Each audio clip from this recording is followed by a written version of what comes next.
Welcome visionaries, dreamers, and trailblazers to the Casually Ambitious podcast. I'm your host, Chase Price, and I am thrilled to embark on this journey with you. Here, we dive deep into the realms of wellness, entrepreneurship, and mindset. Let's build a life we love while loving the life we live. The adventure to a more mindful, purposeful, and casually ambitious life starts now. Not too much, brother. How we doing this morning? I'm good, man. I'm good. I got you up nice and early. Well, I didn't get you up. I know you're an early riser, but got you on the pod nice and early. What is it, 6 a.m. over there? It's 6 a.m., but I've been up since like 2:30. Oh, Lord. Why is that? I had a ridiculous mission. My buddies and I always joke around about like who's got the local legend status on certain Strava segments. Yep. And so I had this idea to get up early this morning and go take my buddies' status and make a video out of it. And then I was like, oh shit, I'm supposed to record with Chase at 6 a.m. But so my ass is out there at like 3:15 going up and down this hill. Did you get it? You got the status? Yeah. I got it and some extra. Love that, bro. Is your buddy aware of it yet? That's the question. No, I don't think so. So I just put it on Strava and I tagged him. Then I was editing. I'm going to put together a reel and just post it and tag him. And I'm kind of hoping he doesn't even see it until the reel goes up. Exactly. Just post it in public and be like, sorry, homie. Yeah.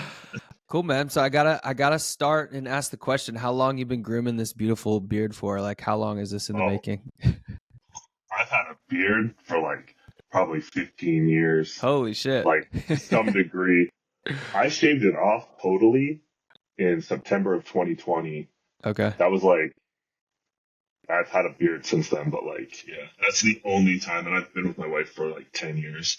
That's the only time she's ever seen me like totally clean shaven. So was she upset about it? Was she like, yeah, don't do that again? Yeah, she did say like, I think I prefer the beard. So I didn't really know how to take that. Nice. Yeah. The more of your face that's covered up, the better. Like if you want to wear a snapback and just have the beard all the time, that's cool. Yeah, cover everything. Just your eyes, that's all she really needs to see. Love it, bro. So you said you've been married about 10 years, is that right? I've been with my wife 10 years. We've been married almost 7 next month. Nice, man. Yeah. Congratulations on 7. That's Thank huge.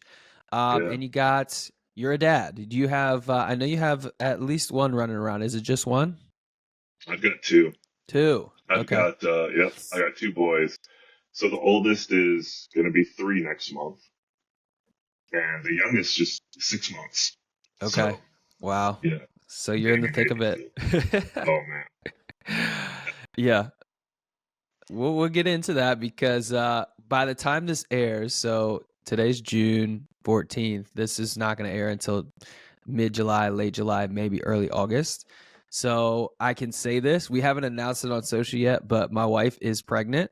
So I can say it, and we'll get into it in a little bit, man, but I'm gonna need all the tips, man. I'm very curious like how the training is gonna change and like all that. So I'm very excited to break into the dad world. Congratulations.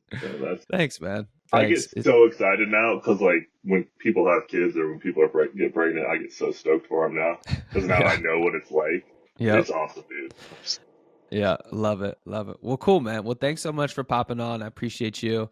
I'm curious, when did you start? I'll just kind of get into from what we all know you from, which is Chris Morrison Runs on IG. You post a ton of funny, relatable content, family-oriented content, a lot of good laughs, a lot of good stuff. When did you kind of break into the sport of running? And then when did you actually start to post and share your journey of it? Yeah, so I started running back in 2012, doing like road races, half marathons, stuff like that. I started getting into the ultra and the trail stuff in 2021. I did like my first ultra marathon, but it wasn't until so it's been like 3 years since I decided that I wanted to start posting more on social media and trying to like build up this Instagram account. But honestly, wasn't even until about a year ago, a little over a year ago, that I actually kind of figured out what I was doing and started making content that was like good enough to do well and really start growing the account. So Mm-hmm. I think in April of last year, I had like a couple thousand followers on the account. It had taken me 2 years to get to that. And then I, I'm coming up on like 26,000. So in this last year, so it's really taken off. Um, but it's been almost 3 years of consistently posting something pretty much every day. Yeah, love that. Love that. Talk to me about that transition from starting on the road, for a couple years, and then what prompted you to start hitting the trails and say, "Hey, I think I'm into this a little bit more than maybe the road running scene." Yeah, so the road running stuff for me became like solely about performance and solely about speed, which I mean, for me, it's kind of even silly to say because it's not like I'm a fast runner. It's not like I'm out there competing or trying to podium or win these races, but it was just about my own personal performance. And I was hanging all of the all of the importance, all of the significance on my running around like whether I PR'd my distance at a race. So I would train for months and do a marathon. If I didn't PR my time, I'd be pissed off, and I'd be Right. like, "This is a waste of time," which is silly. And I'm looking at it and going, "Well, this isn't even like enjoyable anymore. It's just some weird obligation or chore that I've now put on myself." So I was kind of like burnt out on it and not really enjoying it. And that was, I think, around like 2018, 2019, something like that. And so I even did triathlons for a year. No shit. Still wanted to do endurance Mm-hmm. sports, but I was just trying to find something different, maybe something I was a little more into. So I did like a couple Olympic distance tries. And then I found out about trail and ultra. And so I grew up in Alaska, and I Okay. grew up hiking and being outdoors all the time, but it was never about trail running. It was like camping, hiking, fishing. Mm-hmm. And so when I found out about trail running, it felt like it was kind of this marriage of like that outdoors, hiking, being in nature, and this running thing that I like to do. And I immediately just like fell in love with it. And I fell in love with the idea of it's not worrying about like how fast you're going all the time, and like let's see how far you can go, and let's start working your way up through these ultra marathon distances. And I mean, I've been doing it for like 4 years now, and nowhere near like burnt out on it at all. Sometimes I feel like I even have to try to like dial it back a little bit because I want to do it all the time. So Yeah. No, yeah, it that was makes really just sense.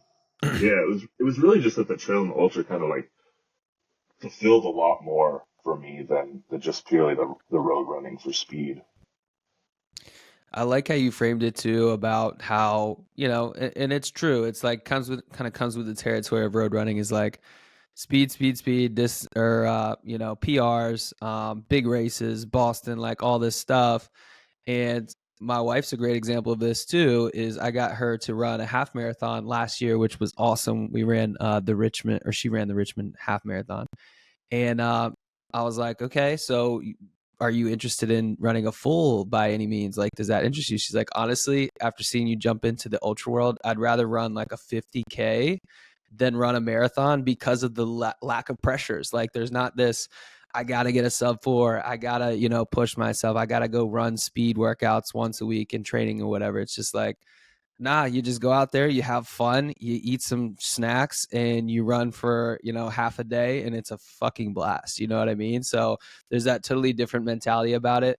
That's more of, hey, just participate and just finish the thing than worrying about like necessarily a finish time, which is really cool and a nice change of pace. Yeah, I mean, I think you nailed it. That's the thing for me is like with the ultra distance, it's always just been about completing it because, and like not every 50K is equal. The Mm-hmm. conditions, the weather, the temperatures, the vertical gain. So it's like, it's not even always like apples to apples, as far as like how the course is. So to me, like completing it is always the mission. And I've had ultras and races go kind of south on me or, like had more challenges, and I've had some that have gone well. And I'm always stoked when I finish them because I'm stoked if it went really good. I'm stoked if it was tough, but I got it done anyway. And I didn't have that same mindset with the road races. Hmm. It's more like an Beyond adventure or something to me than it is a race. 100%, 100%. I was going to ask you, beyond just the accomplishment feeling and the sense of adventure, what is some additional appeal to you of the ultra running of the further distances? Is it just kind of like challenging yourself mentally and going to a spot where maybe you haven't been before, or where does that extra appeal kind of come for Yeah, you for the longer distances? it's totally that. It's totally Mm, like seeing how much further I can go. Um, Knowing that I'm gonna reach probably some what maybe feel like physical limitations that I'll have to push through, but to me, the mental limitations that I'll have to push through, like, mm-hmm. I mean, that's what and as I've gone up in distance, I've almost enjoyed it more. Like you said, because even now that I've done maybe 10, 50Ks, I can get caught up in wanting to try to race a 50K fast. But then, like, as I moved up to the 50-mile distance, there's that pressure's gone. And it's like, let's just focus on getting this done. And we can probably get into this more later, but I'll be stepping up to some bigger distances here within this next, like, calendar year. And so I'm excited for that because it's just, yeah, it's more about, like, focusing on getting it done and really pushing myself past anything that I've ever done before and experiencing like those uncharted waters. You know, once I get past 50 miles in these next races, like it's all new territory for me, and that's Mm-hmm. just more exciting. Yeah, that I love that, and that's how I was too when I first signed up for the 100. I was like, I've run 50 miles. I want to see who I am on the other side of 50 miles, which you don't know until you get there and you figure it out, and you're like, oh shit, that was hard in the best of ways, and you just learn more about yourself, which is cool. I'm glad you mentioned some of the bigger things. We'll get into that in a little bit. I was creeping on your ultra sign up like resume, so I could see all the ultras that you've accomplished, which I think all of them have been in Arizona, right? Yeah, they have. Which, I haven't which is ventured pretty outside of cool. the state yet. Yeah. Yeah, and they've all been like 50 Ks or 50 milers. I think 52 is 52 the longest you've gone. Yeah. The longest I've done is was a 52 miler, which you know how it goes probably with the ultra courses too. I think it was like 54 miles according to my watch. There's always some bonus miles in there, but Oh yeah, yeah. the 50-mile distance is the longest I've gone to date. Okay, cool. And I'm curious, was the longest the 52 or whatever it was, 52 and change mile, was that the hardest? Or like you said, like sometimes different races are created equal, so maybe shorter distances are sometimes harder for you. What's kind of been the most challenging race that you think you've done to this point? It wasn't the hardest. Neither of the 50 milers that I've done were the hardest. Honestly, one of the hardest races I've done, I just did about a month ago, and it was a local 50K here, a night race. And it was hard for those reasons that we mentioned. Like, I went into it with probably some unrealistic expectations because, like, I've done this distance a bunch of times before, and I took off way too fast, even Mm-hmm. though I meant to do that. You know, and it was a night race, so it started here at 7 p.m. But at 7 p.m. this time of year, it's 95 degrees already. So you got the heat. You know, I just went out too fast, paid for it with some stomach issues. By the time I got that under control, my legs were kind of already feeling it. I still had probably half the race to do. And it was 11 o'clock at night, and I was realizing that I was going to be out there probably an hour and a half longer than I had anticipated.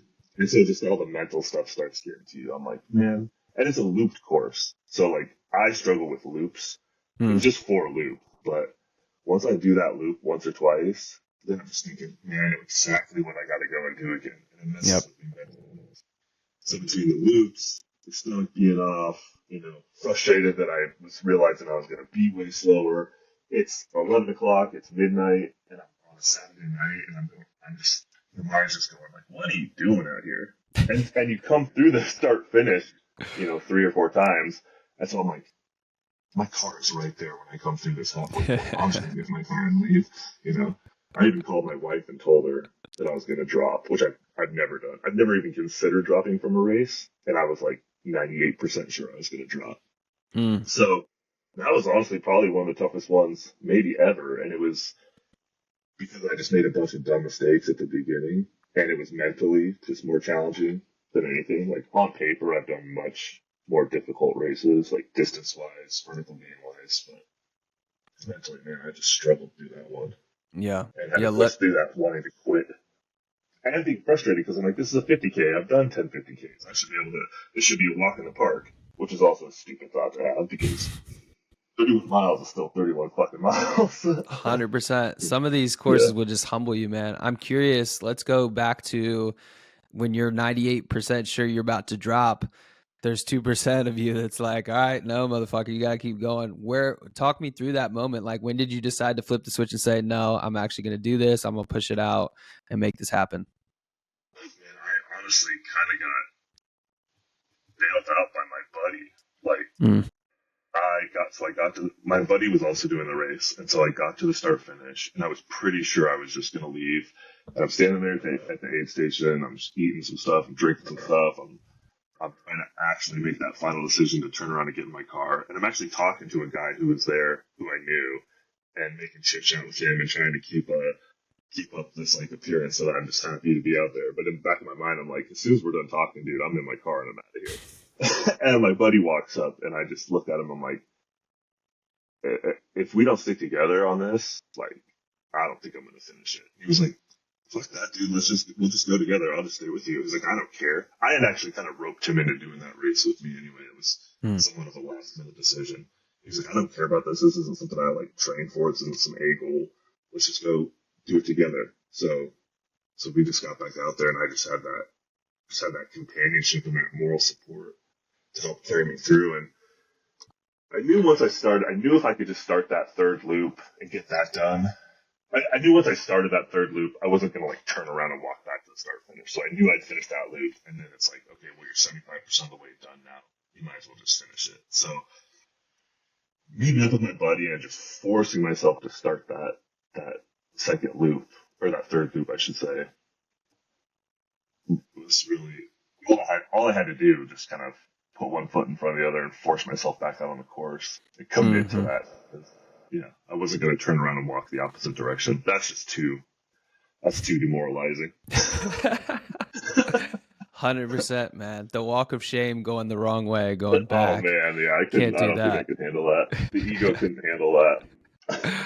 It's so funny, man, in these ultra races. It's like there's these moments, and sometimes it can be a buddy like yours. Sometimes it could be like a food or like a Coke at an aid station or something, but it's like the tables just turn all of a sudden and you can't ever like pinpoint it or like it just kind of happens. It's kind of crazy how that flip switches, but you go through these really really really dark patches and then you find a way to work out of them. So it's really cool to hear that your buddy helped you out with that one and you finished strong. um so you have a bigger race coming up, which is Saddles 100. This will be your first 100-mile race. Let's get into that one. Why did you decide on Saddles as kind of the first hundo experience for yourself? A few reasons. Like one of them was time frame. I knew that I wanted to do one this year. I knew that I wanted to do one in October. Um, there's 200-mile races here in October. One's Javelina 100, which Mm-hmm. I, you know about that. I wasn't really too into doing the loops like we we just talked about. So the other option is Saddles, which is up in Prescott, Arizona. So it's a couple hours north of me. Um, it's it's a smaller race. Like it's not gonna be the big spectacle that Javelina is. Javelina is just this huge Halloween party out there in the desert. It's a newer race. Last year was the inaugural year, so this is only the second year that they're doing it. The whole vibe just seems more kind of bare bones, old school. Not as many people, toilet paper for a finish line. Like, they're not going to hold your hands. You got to be pretty self sufficient. Mm-hmm. They even tell you like, don't sign up for this if you don't know what you're doing if you're not somewhat experienced. Um, and it's just one big loop around the city of Prescott, which is appealing to me. Like I don't want to repeat any sections. I want to have it be this big like 100-mile adventure where I'm seeing something new every mile. Um, on top of it, of the 5 guys that I run with on a regular basis, kind of like my core running group of guys, four of us are doing that race. Nice. So I'll have a bunch of buddies out there, and yeah, and Prescott is a pretty diverse, like as far as like there's desert, there's pine trees, there's mountains. Like you're going to get a little bit of everything on that course, and you get a bit of climbing, which I like. It's not anything crazy, but it's like 13,000 feet of climbing, which I like to have more vert in my races. I like to mix in some hiking, power hiking Hmm. with the running. Love So it. yeah, all Love it. those reasons.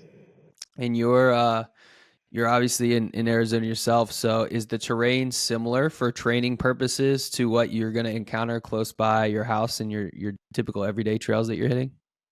Yeah, some of it'll be similar. I've actually done a couple of races out in Prescott also, so I'm somewhat familiar with the course. We're going to go out there during the peak weeks and take like the weekend and kind of do a little training camp with all the guys that are running it. So we'll do some training runs on the course too. But yeah, there shouldn't be anything that's too different than what I've experienced before. Yeah, love it. I love anybody who takes the time to like a weekend or 2 weeks or even a month before to go out to the course if it's close to you. I've done that for a couple of my races. Bro, such a huge advantage when you do that and just tackle one or two of the climbs or something like that. Just get a little bit of that course under your belt can make a huge difference. I'm curious for you, you're doubling the distance, basically your furthest distance that you've ever gone. Candidly, what are your feelings on that? Are you scared? Are you nervous? Like, how are you thinking through this mentally for this next big challenge that you're taking on? Yeah, I am nervous. I mean, I'm nervous and excited. Like they're kind of closely related for me, but that is part of the appeal.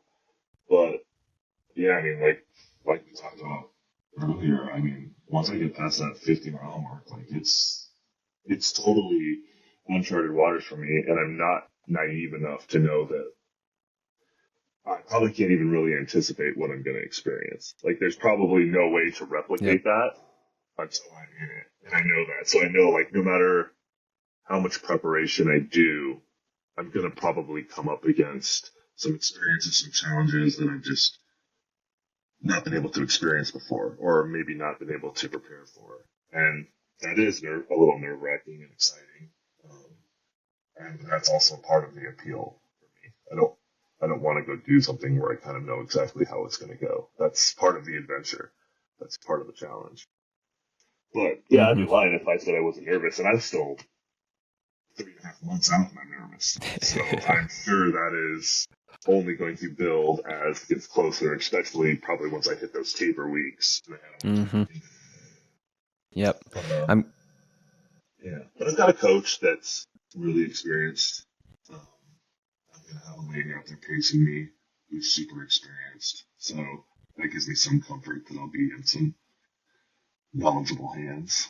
Yeah, 100%. That was going to be my next question is like, um, you know, do you have a coach? And then secondly, what has and you still have 3 months, so you haven't really entered the thick of it yet, probably, but Mhm. I'm curious, obviously the volume's going to increase, but are there other things in your training that look significantly different from how you've trained for races in the past of shorter distances? Yeah, I I do have a coach. I don't totally know what everything's going to look like. So the way that we work, she builds my training program out a couple weeks at a time, Yep. maybe out 3 weeks, and then we kind of check in, assess, and then she builds the next part, which I really like because it's customized, it's individual to me and what's going on with me. I do know we are going to do um, a couple different things during those peak weeks. So ideally, I would like to do another race, a longer race in the build up to that. There's just not anything here locally that kind of fits in the time frame. There's a couple of night 50Ks, but they're not really timed very well for when I'll need to do longer efforts. And to be honest, I'm not really looking forward to going and doing another night ultra after my last experience. So what we're going to do is, I'll have like a 30-mile long run that I'll just do self-supported. Um, we're going to throw a 4x4 by 48 in there one weekend to get a high mileage weekend. And so I can get some practice running a little sleep deprived. Nice little Goggins And, special in there. yeah, which I've done that before. I did it back in 2020, like right after everything shut down, but it's been a few years. And, yeah, and then I've got that long weekend up in, or not long weekend, but kind of like a weekend up in Prescott where we're going to do some long training runs. But as far as like on the day-to-day stuff, I'm not really sure, how different it's going to look. I don't know that it's going to look a whole lot different than what I've done before, other than probably just higher volume. Hmm. Um, Got but it. we'll see. Got I it. don't think she wants to give me the whole 4 month plan all at once and overwhelm me. Sure, sure. Yeah, you still got some time, so plenty of Yeah. time to get some spicy workouts in there, I'm sure. And Oh yeah. speaking of Oh yeah. spicy workouts, you're in Arizona, so Yeah. it's ridiculously hot, like probably already at 6 a.m. It's probably like in the 90s there. How does Yeah. that work for you? Like, do you have to get up really, really freaking early and go out, or else you got to wait for the end of the day? Or can you run in the middle of the day? Because I know it's oftentimes over 100 degrees of just that dry heat out there. So, what does that look like for you guys living in Arizona? Yeah. I mean, we as of like 2 weeks ago, we're already getting up to like 110. We've had some like 113 days here already this year. So early is preferable for me. Like I do that year round really, but like I'll go at like 5 a.m., 5:30, depending on how long I have to run. Sometimes I'll even go at like 4 a.m., 4:30 to beat the heat as much as I can. But in the summer, last summer we were going at 4:30 a.m. It was already 95 degrees out, so it's never cool. It's just not as hot, and it does help if the sun's not like beating right down on you. And that also goes hand in hand with just the family life and the kids, Hmm. and much easier for all of us if I can get my workouts and my runs in done while they're all sleeping. Um, if I do miss it in the morning, then I usually wait until the evening. I will go midday sometimes if it's a pretty short run. Like if it's under an hour, I've definitely gone out and done some runs when it's like 105 degrees out before. If it's Hmm. under an hour, I can usually handle that. But and there's a lot of loops during the summer for my long runs with my car set up as an aid station. So I've Oh, got nice. ice, cold waters, whatever. I'll go do a 6, 7 mile loop, stop back by, refill my waters, put ice in my ice bandana, dump ice water on myself, whatever I need to do, go back out. It's pretty hard to go do anything much longer than like a 10 miler without having to have some kind of makeshift aid station because it's just too hot and it's too dangerous. So there's a lot of that in the summertime. Yeah.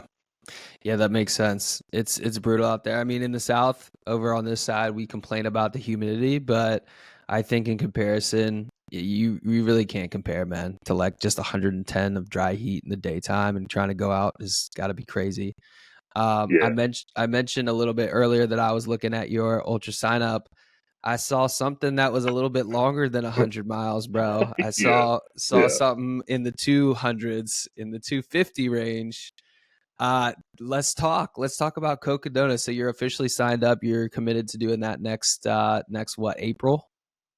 yeah. It's next May, Next beginning May. of May. hmm Okay. So Cocodona has been a goal for me ever since they started doing the race. I think this was just like the fourth year that they've done it this last year, so it's a pretty new race.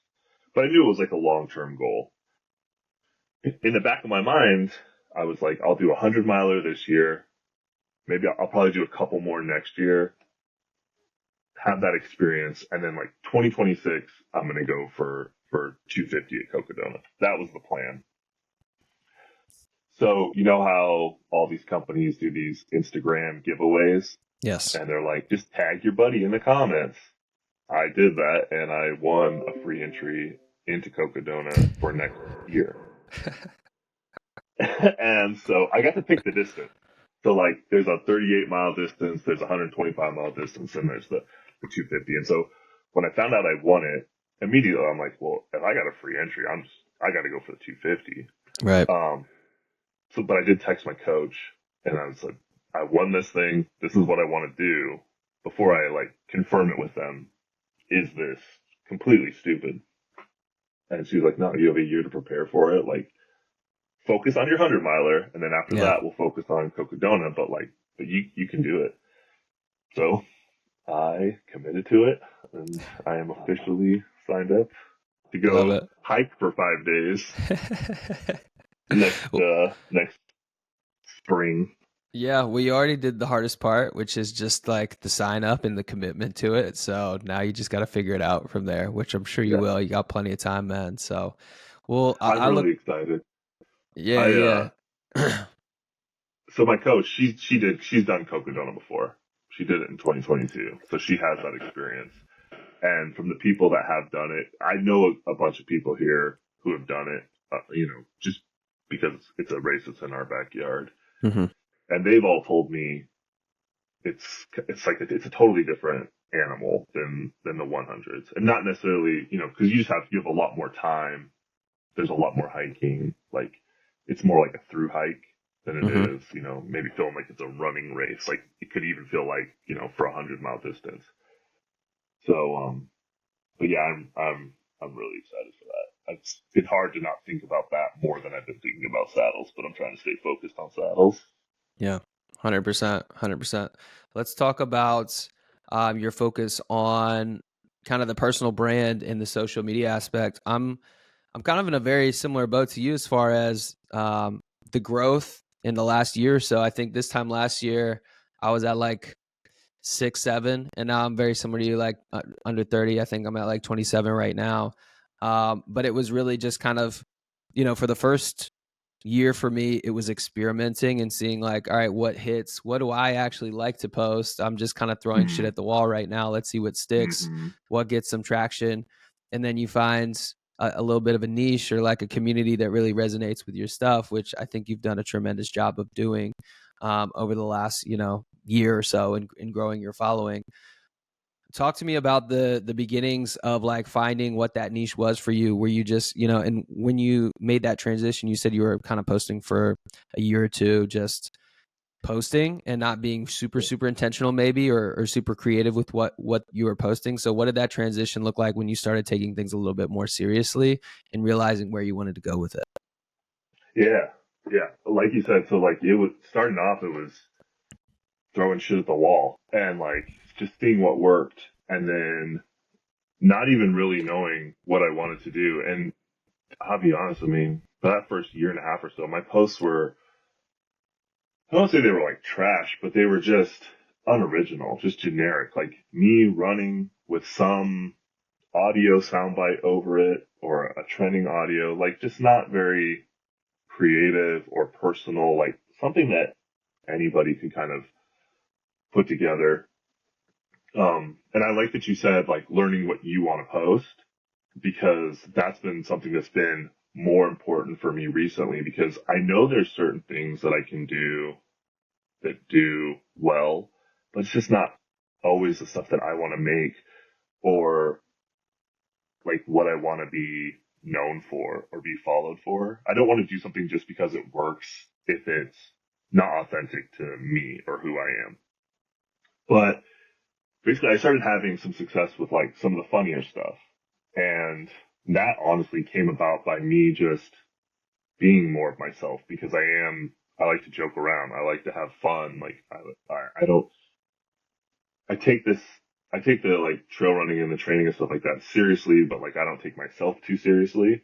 And so I started to have success with that.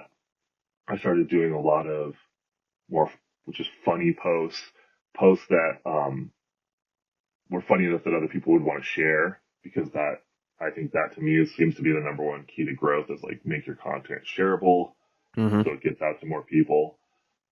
And from that, I kind of started seeing what audience I was attracting, and of that audience, seeing if any of it was stuff that resonated with me. So for instance, like, I'm a bigger guy. I'm 6'5". I'm like 280 pounds right now. You know, I'm a pretty big boy to be out there doing these ultra distances. And I never highlighted that in my posts. I never branded myself as that. But I started getting more and more comments and messages from people who were like, "Hey man, I started following you because I can relate to you. Like, you look like me. You made me realize that, like, this is something I could probably do. I thought it was only for guys who look like Chase." And so I was like, okay, that's what people are following me for, and I can lean into that a little bit more. That's something I'm comfortable leaning into. So help me diversify a little bit out of like just only being funny to doing some more like, I don't I don't know what to call it. I guess body positivity stuff, but really just being more relatable and showing like, hey, I'm kind of a regular Joe. I'm a dad. I'm just an average guy, but and I can do this. You can do this too. And and more recently, I've even wanted to go away from doing only funny stuff or so much funny stuff all the time. Because personally, what I want to share is, hey, look, I am preparing for this 100-mile race, and I want to document some of that. I want to document my long run. I want to give a weekly recap of what my training looked like for that week. That's just stuff that I want to share. And it seems like so far that's actually doing well for me too, which has been nice for me, because I want to be a little more well-rounded and not just be like the joke guy. Yeah. So yeah, it's been, you know, it started with kind of throwing stuff at the wall and seeing what would work. But to be honest, where started having success, it seemed like was when I just started being myself more and more. And honestly, like, not trying as hard to make something that I thought people were gonna like, and just make shit that I like.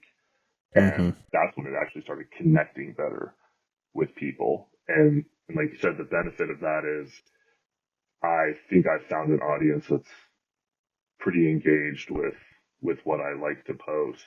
So it's been really cool. It's been so much fun this last year to kind of see it grow. Man, I think we are on very, very similar journeys because I've experienced the same.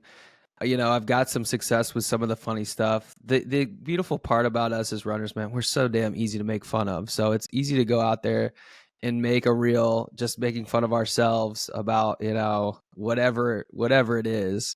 And people are going to resonate with it because, like, oh, yeah, that's totally me. That's totally me, too. So there's that side of it. But I'm also in the side, and you transition as content creators and you grow into this is who I am, this is what I want to be, and this is what I really like to start telling. And so I'm in the middle where I like, the short stuff, the under 10-second, like sometimes you clip other clips and it's a soundbite or whatever. That's the stuff Hmm. that goes viral and maybe gets you the audiences. But the reason people stick around and they invest into you and your personal stories, like the little bit longer form. I say longer form, but it's like a minute, minute and a half of like, come into the life. Here's a day in the life. This is what my training looks like. This is what that looks like. And that's the stuff I'm realizing that I really like to do. It's not Mm. anything too crazy. I don't need to go out and make a 30-minute YouTube video, but it's more like, this is my life. I got these two dogs that I want to showcase for you. I got, I'm showing my dad my daily routine as a dad, and like I'm pushing the stroller and I'm doing all this and I'm making it work, and people relate to that, and that's why they invest in you. So it's been really cool to see that transition from myself as well. Yeah, man. I mean, that's like that. I hate to call it a strategy because it sounds like so cold and calculated, but like that's exactly been my approach: is 2, 3 times a week, make these little funny reels that might take off and get more views and get more eyes, and those bring people in. But then once they're there, like, telling a story, and not, and tell, even if the story is just, here's my race I'm training for, it's in 3 months, here's what I'm doing to prepare. But if you can bring them in and then tell that story and have them more personally invested in what you're doing, I think that that just helps with the engagement and everything, and that's just the stuff that I want to share. And I don't know if you've seen this. I've seen this. Like, just because something gets a decent amount of views also doesn't necessarily mean it translates into a bunch of follows. At least for Right. me, Yeah. because a lot of times I do it all the time. I see something that's funny. I don't even like it. I just send it to my buddy. Oh, that's gonna be last. Send it to my buddy, and that's it. I don't follow. I don't like. It just gets passed around. But I'll see, I'll do a vlog of my long run or something, and maybe it gets less views than normal, but I'll get more. Almost sometimes get more follows from those ones because Hmm. people. I think more so now people want to connect with a person and follow their journey, and they're going to invest in that more than just a silly reel. Do you So do it's good to any have that mix. actual long form stuff or just kind of the reels? I've never done anything like on YouTube or anything like Okay. that yet. It's just been reels. Um, and I try to keep them under like a minute 30. I have some that are like 2 minutes, so that's about as long a form as I've gone. Hmm. Gotcha. Yeah, I know that you took a little hiatus earlier this year as well. Talk to yeah, me about that. Was that more so like for, personal reasons? Was it for mental health? What was the reasoning behind it? And then when did you kind of decide, okay, I'm ready to jump back into this and start creating again? What did that look like? yeah. It was for personal reasons. I've just gotten comfortable kind of talking about it publicly. So it's not something that I bang on too much in my posts or online, but I have mentioned before that, I started running in 2012 after I got out of rehab for alcoholism. And, I haven't like been sober since 2012. There's been ups and downs, and earlier this year, mid-January, like I had a relapse, and I was drinking. And when I'm drinking, there's no training, there's no running, so there's no social media, and so that was the reason that I wasn't on there for probably close to 2 months. I I went back and forth a lot with whether I wanted to address that publicly because it's like, you know, you don't have to tell everybody everything, Right. but I had I had done kind of this build up to like Black Canyon 100K, which was the race that I was training for from like October till I was supposed to run it in February. From October to like mid January, I had done this kind of build up storyline that I was going to do this race, and then all of a sudden I just stopped posting. People were looking at my ultra sign up, DMing me, "Hey, looks like you didn't race. Haven't seen you posting. What's going on?" So when I came back and started posting again, it felt kind of disingenuous to like not address it at all. Like I showed you this whole storyline, then I disappear, and then I'm like, "Hey, I'm back now. Still pay attention to me." So, but it's been like 3 months since I sobered back up, so I've been comfortable now. Just it's far enough in the past that it's not as like raw or emotional to not get into like the nitty gritty details of it, but just let people know like, hey, yeah, that's what happened. Because Hmm. part of this whole thing is I do try to just be myself and be vulnerable or transparent. And yeah, I mean, I don't ever want to come off like I'm just some guy who got sober and it's been this completely linear upward trajectory, and now I'm an ultra runner and look at me, I've got it all figured out. Like it's not that. I'm just a guy like who's doing this thing and making videos, and I'm human and I screw up stuff and make mistakes. So I do want to be like just kind of honest or open with people about that. Yeah, it goes back to just the style of stuff that you create in general and like the person that you are, man, which is just authentic. And I so appreciate you kind of being vulnerable and sharing about that, but also being willing to talk about it and put it out there because, as content creators, we're sometimes, we are trained to show the highlights, only Yeah. the best, only the funny stuff, only the good times. And we all know that's just not the case. And, we go through highs and lows and it's a roller coaster, such is life with everybody. Right. And so to be able to kind of not necessarily document it, but just talk about it openly and be authentic and stick to that authenticity.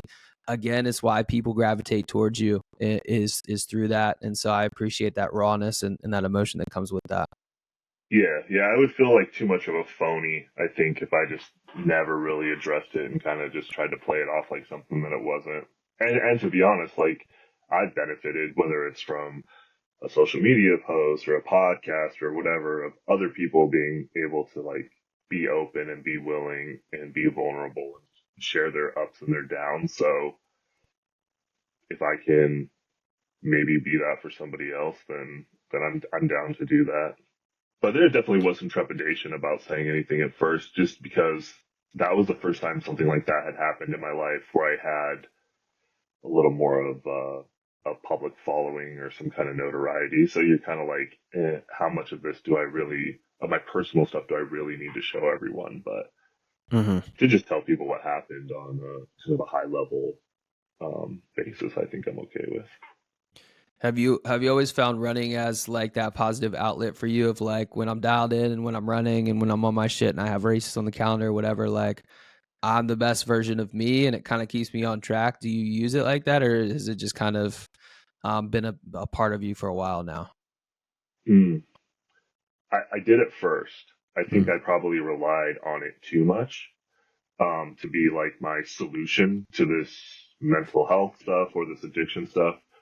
Um, I look at it differently now. So I'm a big believer in like talk therapy or support groups, getting some kind of real outside help for like your mental health problems or your addiction issues.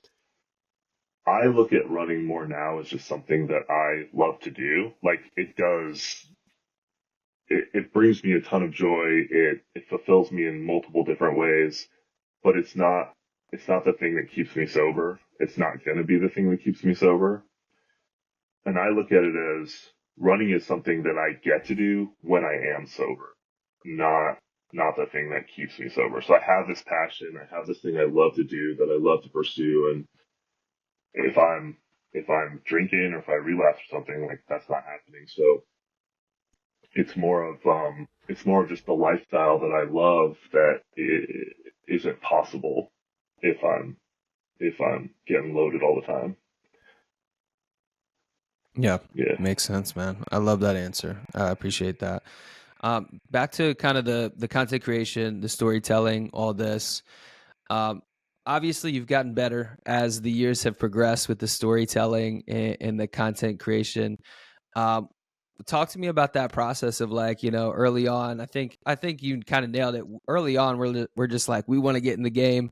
Let me show a video of me running, and then I'll pick a motivational quote and then stick it over there and Yeah. put the captions on it, and you remember all the ones that was like rule number 5, like stay Oh yeah. disciplined, or like all these, Oh, and oh now yeah. we've all kind of a bunch of people that have been on the pod, and then I've reached out to a bunch of my content creator friends. It's so cool to see everybody kind of branch out and say, okay, this is the route I'm going to take, this is the storytelling, this is best suiting me. For you, like in the creation space, does it come naturally to you? Is it something you can kind of seamlessly do and incorporate throughout your day and with your family and in your day to day, or is it something you have to continuously work on and improve and try to be quote unquote content creator Chris and put that hat on when you need to? Mm. It's like, I mean, there's times where I feel like ideas are coming to me and I'm more in the zone than other times.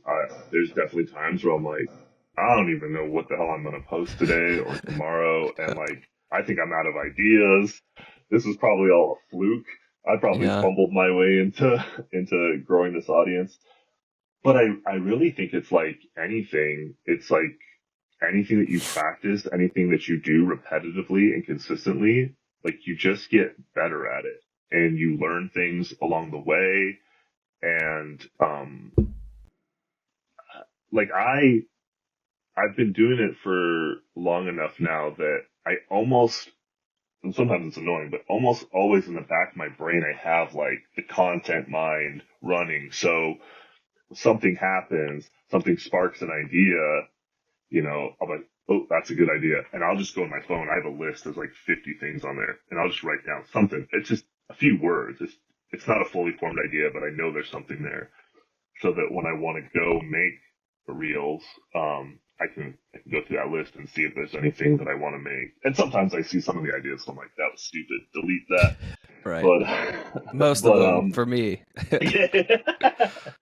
but uh but yeah, it's I don't think it ever came naturally to me. I think it's something that I've learned, and I think it's something that I've learned to get better at as I've been doing it. Um, but I do think, I see a lot of the people that, or a lot of the people, or most of the people that really have done really well and had a lot of success. To me, it always seemed like a key was that they were doing something original or something unique. Like I'm sure you know Alex Hermanson. Yep, Herm, Uh, he's the man. I mean, he does those. He just does vlogs all the time and just almost like stream of consciousness, and I love it. And he does so well, and like I don't really see anybody else that I can think of really doing that kind of stuff. And it's just kind of like unique to him. So that stuff has always been in my mind of as I look to other people who are doing well in in something that I want to do, and not to like copy them or mimic them, but to take note of like the key seems to be like real authenticity, real creativity, real originality. And I think I still have a long ways to go with that, but I think I'm slowly getting like better and better at it as I just create and learn. It's like any muscle you work out, it gets stronger, and it starts coming Hmm. to you just a little bit easier. Yeah, couldn't agree more. I have a long way to go myself, but I love to connect with people like Herm. Herm's been on the pod before. I love Okay. Herm because I not only have I never seen somebody do his like I've seen his style, but he does it so consistently, and that's like his thing. Like you think about Yeah. run vlogs, you think about him. The great part about Herm, he doesn't even look at the camera. He just like zones in where he's going, and the camera's just rolling with him the whole time. It's like Yeah. a fly on the wall perspective, which is also really cool and super unique too, that I hadn't Yeah. really thought about, but it probably adds to why he's so popular because I'd never seen that before. Yeah. Yeah, no, I can't think of anyone that does it like him. And I think that probably has a lot to do with his success. Like I said, it's just the originality. And I mean, I don't know him personally, but I don't get the sense that he's not just being himself, which is what I think people connect with. Mm-hmm. What is kind of your ultimate goal with, at least right now? I know, our goalposts change as we grow and we progress, but like for you right now, what is your ultimate goal with what you're putting out into the world? What are you trying to achieve with it? Man, I am still developing that, to be honest. I went into this knowing that I wanted to build an account because I assumed there would be opportunities that came from that. I didn't know what those opportunities would be, but I was like, if you can have an audience, there's probably going to be opportunities. And I think initially you get into it and you start thinking it's going to be like brand deals or partnerships, people paying you to promote on your account. And that I've done a little bit of that, and that probably will be part of it.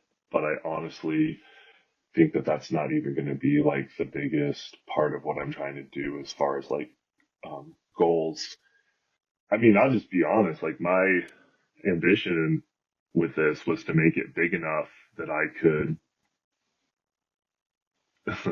build revenue streams out of it and have this not necessarily be what I do for a living, like that I do social media for a living, but that I have other ventures that I can promote or prop up with the social media. So uh, I'm debating if I should talk about this because I haven't really. So I just finished my USCA coaching certification, Let's go. and my goal is to start coaching people. I think that's really what I want to do as far as like income and a vocation, and my social media will be a way that I can probably reach athletes or promote that. Um, I have goals to probably do some of my own merch. Um, so a lot of it is really going to be probably focusing on my own personal brand in different avenues than it is going to be to build it up so that some shoe company can pay me to talk about their shoe on my Hmm. account. That's how I see it right now. Who knows? I mean, there's podcasts, there's YouTube, there's probably other opportunities that I don't even know of yet. But the Yeah. goal for this last little bit has just been like just focus on building up the account and like see where that leads you. So Yeah. I'm Beautifully just said. starting to kind of get an idea of some of the other avenues I'm going to start going down now. Yeah, the word opportunities. I mean, I think you nailed it with that. I think when any of us start, we don't really know what's on the other side. We're just like, I know it's good to have a strong personal brand, and I like creating shit and putting it into the world. So let's see what happens with it.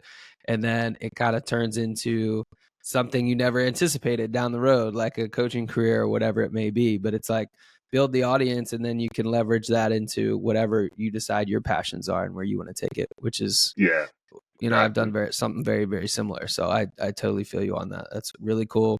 I'm sure you're going to crush it. If you don't want to put that into the pod, I can bleep that one out too. No Yeah. worries. Just let me know. I think I just Let me know. haven't, yeah. I mean, I literally just finished the certification and I mean, I don't even know what, like, I haven't taken any of the steps on, like, the business side of it yet. So it's very early, but I know that that's something that I'm going to be doing. Nice, brother. Nice. Well, Good. we're coming up on an hour, so I want to be respectful of your time. I got one or two more questions for you. That's Cool. cool. Yeah. I'm curious. I want to talk a little bit about, now that I've announced earlier in the episode that I'm going to be more of a family man coming up. I'm Yeah. curious, how did the training change for you after the kids came into your life and realizing like, hey, I don't have those mornings to myself, or maybe you do have mornings.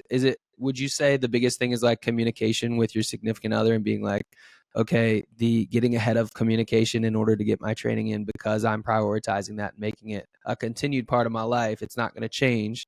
I just have to reprioritize and fit things in differently. Would you say that's the most important aspect of that when the kids come into play? Yeah. Yeah, definitely, communicating with your significant other. Yeah, to be honest, on kind of like my most of my training, it's really not too crazy. I get up early, I go run before the kids or the wife are awake. Where the communication really has to come into play is like when you're in that like peak week and your mileage is really ramped up and I am like, okay, I'm going to be gone for maybe 5 or 6 hours. Or like we were talking about, I'm going to go up to Prescott this weekend and Yep. I'm going to camp with the guys for a weekend and do a training run. Just pre-planning that, making sure that the communication is there, making sure that like once the training is done, that I am dialed in on the family. Um, but honestly, I thought I was gonna have to put ultras and stuff on the back burner when my son was born because I was like, I'm just not gonna have time to do this. But it didn't take too long for me to realize like, well, I still can get up and go run for an hour in the morning. Like I still have time to do that, and it's really good for me to do because you still need to have your own time and your own personal pursuits. Like that's going to make you a more well-rounded person. And for me, that makes me better at home and better husband and better father because I do have something I'm going out and doing that fills my cup up and helps me be a more complete person. So I actually think it's important to have these pursuits.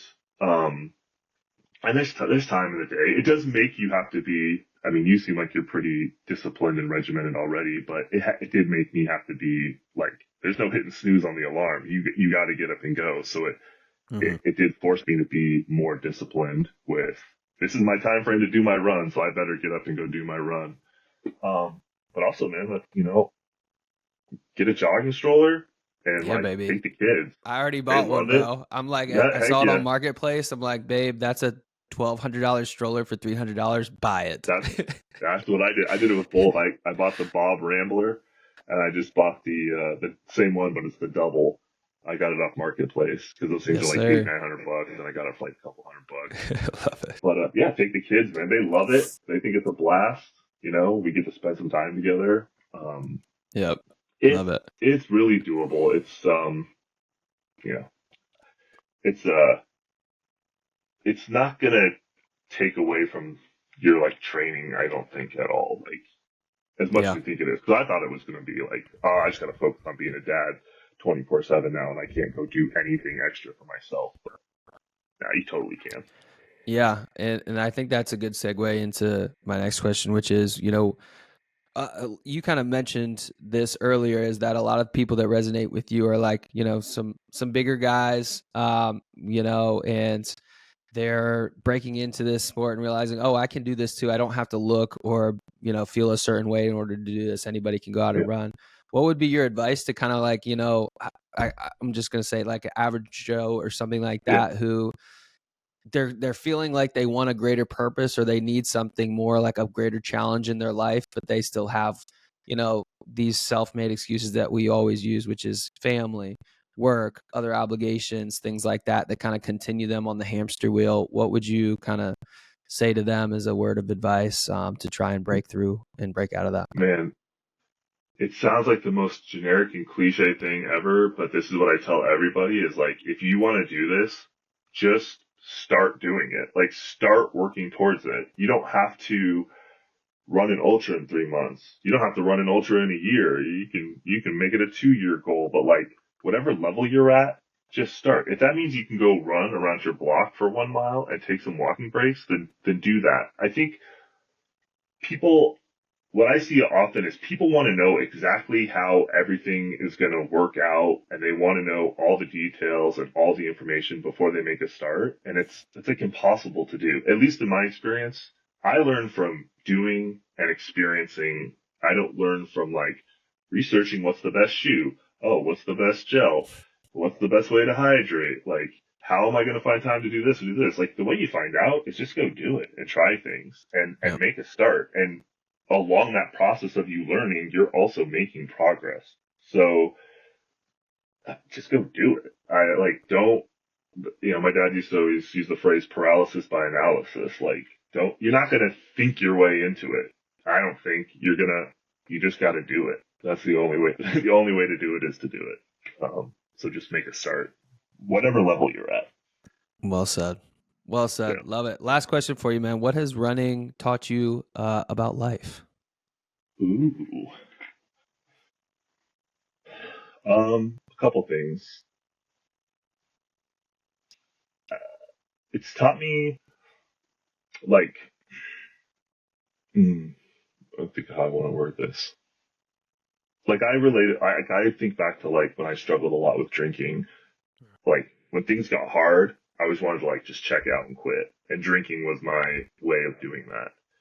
And I think running has taught me to push through things. For the most part, when things are difficult, like just keep chipping away at it, like keep working at it, like sometimes the only way out is through, and you just even though it sucks and you gotta trudge sometimes, like whether it's in life or running or whatever, like sometimes you just have to put your head down, take the next step, and work your way through a challenging time. I think that's one of the biggest things that's taught me, that and like this consistency, and being willing to show up consistently, because like I never the only way I ever improved or was able to like start running further or start running any faster was to consistently go and do it for a long time. And I've been able to apply that like with the social media stuff or with other work. Like I took that same mindset into the social media stuff. I'm going to make a goal to post something every day, and I'm going to just keep working at it, show up consistently, and over time believe that I will improve at it. And that has happened in other aspects of my life outside of running. And I think running is probably really the first thing in life that taught me that showing up and being consistent can and probably will lead to some kind of growth and progress. Amen. Amen. Beautifully said, man. Beautiful way to end the podcast. Chris, thank you so much for popping on, brother. It was an absolute Yeah. pleasure. Getting to hear more about you and getting to know you a little bit over the last hour. If for any reason anybody's listening, they don't follow you already, where can they find all things Chris?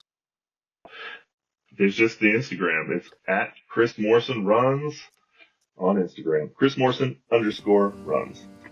Cool, brother. Well, thank you so much again for coming on. I appreciate you. All right, thanks, Chase. Appreciate you inviting me All on. right. That's the pod. Thank you guys so much for tuning in. Please do us a favor and subscribe, like, comment, share, all of the above. We're trying to reach more people who are interested in that casually ambitious lifestyle, and you're going to help us do it. Thank you so much. Again, we appreciate you, and we'll see you in the next one.